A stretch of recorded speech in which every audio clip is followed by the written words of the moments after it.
தமிழ்நாட்டில் கிட்டத்தட்ட 2000 ஆண்டுகளுக்கு முன் பிறந்து சிரஞ்சீவியாய் இன்றும் இமயமலையில் வாழ்ந்து கொண்டிருப்பவர் மகா அவதார் பாபாஜி. தமிழ்நாட்டில் பரங்கிப்பேட்டையில் பிறந்த இவரோட இயற்பெயர் நாகராஜ் அப்படின்னு சொல்றாங்க.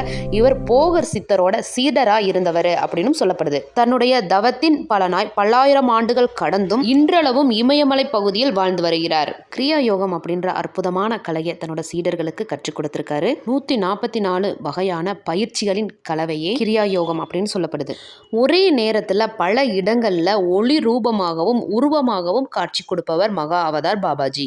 இவரை தேடி கண்டுபிடிச்சு அலைகிறத விட ஆத்மார்த்தமா ஒரு இடத்துல அமர்ந்து அவரை நினைச்சு தியானம் பண்ணோம் அப்படின்னா அவரே நம்மளை தேடி வருவாரு, நம்மளுக்கு குருவாக இருந்து வழி நடத்துவாரு அப்படின்றது நிதர்சனமான உண்மை.